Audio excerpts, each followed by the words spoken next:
In politics, nothing happens out of mere coincidence. Everything in politics is normally well planned, well scripted, and executed to achieve specific political objectives. What were the objectives of the Kabarak meeting? Because you know one thing for sure, that Gideon Moi has actually escalated his political activities, both locally and internationally.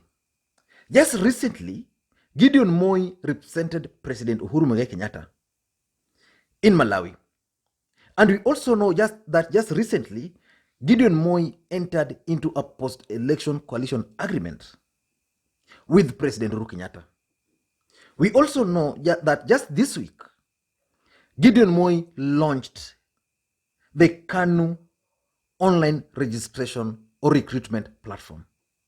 And again, this week, Gideon Moi has held meetings with church leaders from Rift Valley, and he has also visited several areas and regions in the Rift Valley. So what was the objective of this specific meeting? We had few political issues as well to compare what is happening in the country and how should we be able to strengthen our relationships politically, socially, and economically. It was one way of affirming our commitment to BBI and to the handshake, and steadying ourselves, knowing that ahead we've got challenges to face. We've got our challenges right now, of course, of the pandemic, and we exchange ideas on what each are doing to help their respective citizens. But before we get into this particular meeting, which was held in Kabarak, yesterday, Oscar Sudi hosted political leaders from Nyanza region. And in my view, that was a positive development. Kenyans have the right to associate. And Oscar Sudi has the right to meet any leader, whether small or big, from any part of the republic.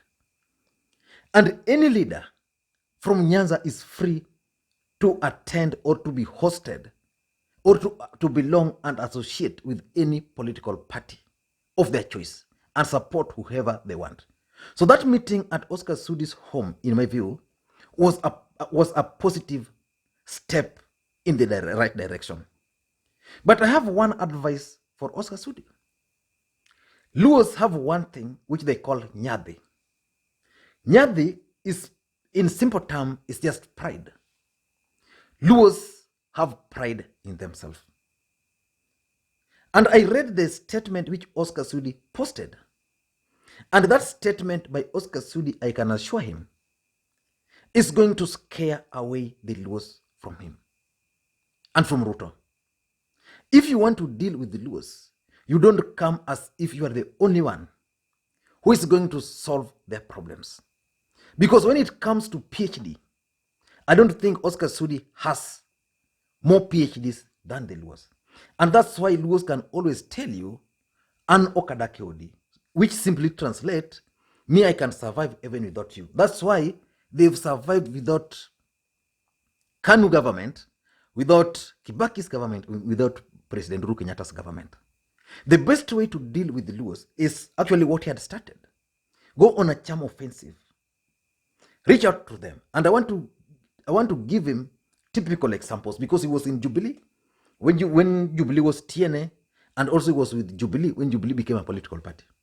When Jubilee was TNA and URP, Onyangolo was the Secretary General of Jubilee Party. Onyangolo could easily traverse any part of Nyanza campaign freely. Raphael Tuju could not. You know why? Because of arrogance. So Oscar Sudi must actually reflect back again. He can't liberate the Luos. Oscar Sudi cannot do that. And that word that is the one who now will liberate the Luos is going to backfire on him.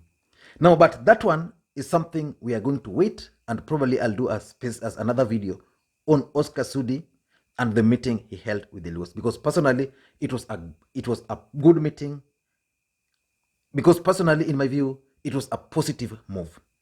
Now back to Kabarak. What were the objective of this specific meeting? For us to understand this particular meeting, let us go back and dissect the people who attended that meeting. There was Ndugu Francis Atwoli. Who is Francis Atwoli? The KANU Secretary General. Francis Atwoli is a KANU life member. He has always confessed that before. And when he was at Kabarak, he had the KANU Kofia KANU. Then who else was in this meeting? Wycliff Oparanya. Oparanya is the ODM deputy party leader. And for those who know Oparanya, Oparanya, before joining politics, was actually working for former President Daniel Toroitich arap Moi. Then who else accompanied these guys? There was Emmanuel Wangwe, who was recently appointed the Jubilee Whip at the National Assembly. Who else also attended this meeting? There was Raphael Wanjala, the Budalangi Member of Parliament. But what were the objectives of this meeting after understanding the people who were present at that meeting? Because you remember, Gideon Moi, at some point accompanied by Musalia Mudavadi, was hosted by Cleophas Malala, the Kakamega senator. That was in December 2018. And today, Cleophas Malala and Musalia Mudavadi were actually absent. They were not present at that particular meeting. So what was the objective of this specific meeting? In my view, I've identified 5 political objectives of this meeting. The first objective, in my view, is that Francis Atwoli wanted to elevate or to prove to anybody that Eugene Wamalwa, who was present, and Wycliff Oparanya, who was also present, and were appointed as the Luhya spokesperson, and were authorized to start negotiating on behalf of lawyers, have actually started working. Remember, when they were appointed, they first began with Western Kenya, and they embarked on a journey of proving that they were actually the new generation leaders from Western Kenya. And now the next step was actually in Kabarak. So Francis Atwoli was introducing these lawyer people as the people who are mandated to negotiate on behalf of lawyers any political dealings. That's how I'm looking at it. So that's number 1, to try and elevate Musalia Mudavadi and elevate Wycliff Oparanya and Eugene Wamalwa as the lawyer spokesperson when it comes to politics, locally and nationally.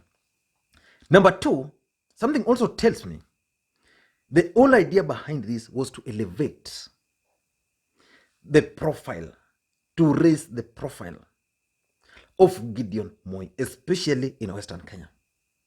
When the news about this meeting emerged, people were questioning the objective. Is it possible that Gideon Moi has an interest in Western Kenya? So the idea, in my view, was to raise the profile of Gideon Moi. After the activities which Gideon Moi has been holding, it was now clear that the Luhya leaders actually took their time and went to Gideon Moi's home. So that was elevating Gideon Moi. And the other way you can look at it is that the Deputy President William Samoei Ruto has actually been making inroads in Western Kenya. So to counter that, these guys decided to go and reach out to Gideon Moi. And by reaching out to Gideon Moi, what's going to happen is that after this particular meeting, Gideon Moi will actually go to Western Kenya and he will start activities. William Ruto already has a team in Western Kenya.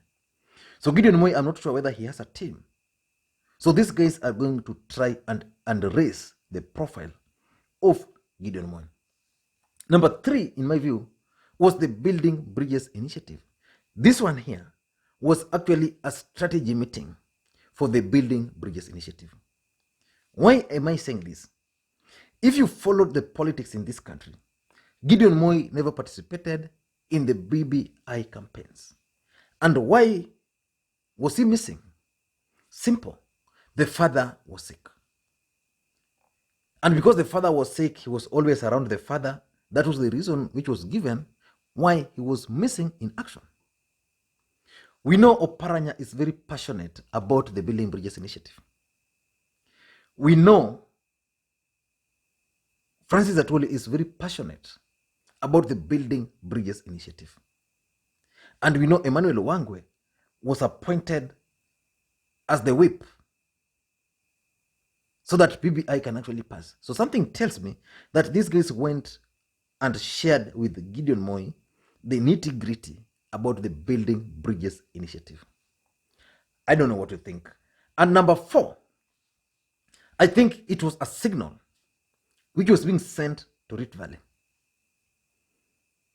Gideon Moi was sent by President Uhuru Kenyatta to Malawi. His people have been appointed at the Senate and at the National Assembly. Gideon Moi has entered into a post-election agreement with President Uhuru Kenyatta. And now this guy is going to Gideon Moi. In politics, people are always attracted to power. The mere fact that the venue for this meeting was at Kabarak in the first place was significant. Because when you talk of Kabarak, you talk of what comes to your mind is former President Daniel Arap Moi. So the choice of the venue was significant, politically speaking. Otherwise, these guys could have met even in Nairobi. So the message they are sending out is that they are telling the people of Rift Valley, they are sending to them a signal that you have the deputy president, a man you love so much, you want him to become the president, but unfortunately, he might not become the president. Because Atwoli was there, Atwoli has said severally that the deputy president is not going to become the president. So they're telling these people that as much as this guy, you love him, he might, he's going to run for the presidency, but he's not going to be the president. So the person who's going to be the president is this man here called Gideon Moi. So they were actually telling the Rift Valley people to start embracing Gideon Moi because that's where power is headed. So that's number 4. Number 5, I think the whole idea is also to counter the deputy president, William Samoei Ruto, especially